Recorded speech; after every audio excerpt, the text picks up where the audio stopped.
Armstrong World Industries built a number of ceiling tile manufacturing plants all over the world. Their strategy was to have manufacturing local to the economy that was buying most of the ceiling tiles at that point. Now, one such location was Russia, as they were the #2 consumer of ceiling tiles outside of the United States. So we decided to build a plant in Russia, and a project team was assigned.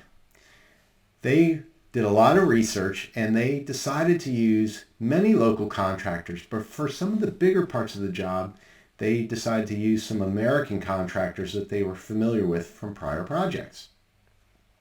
Now, they were told to stay within budget without sacrificing safety or quality, and one of the ways they thought they could save money was to use some equipment from some of our shuttered plants. One of our plants was Mobile, Alabama, and it had been closed for a couple of years, and there was a number of large pieces of equipment that the team thought they could use in the startup for the Russia plant.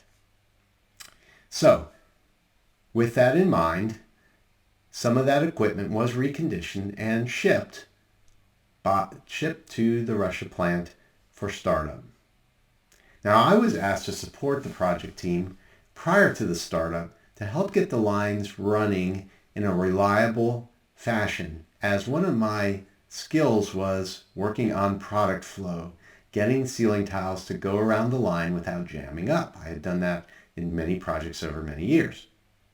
So with a small team, a couple of mechanics and one operator, we started to track tiles through the line and started to clean up some of the flow issues that were occurring at the new plant.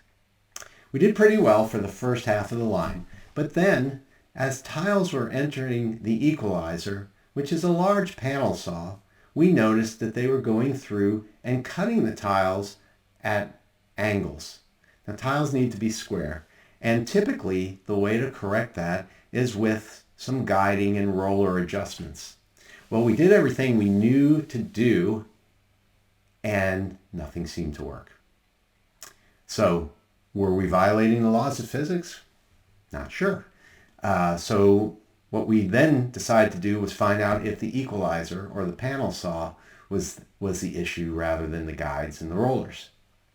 We locked out and got up on the equalizer and found out that there were many things broken or missing on this equalizer, such as motor mounts and clamps that would hold the tiles in place as they went through the saws.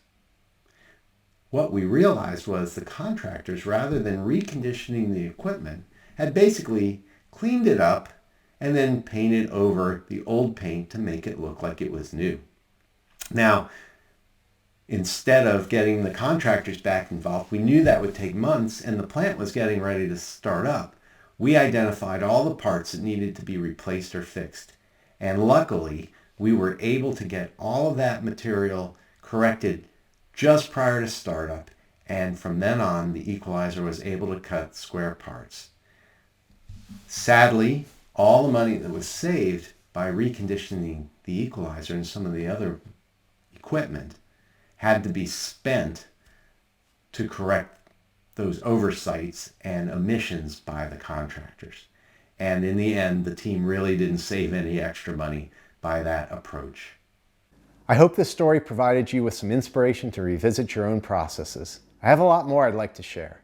Head over to pi-partners.com to learn how I can help. And check back from time to time for more Kaizen stories.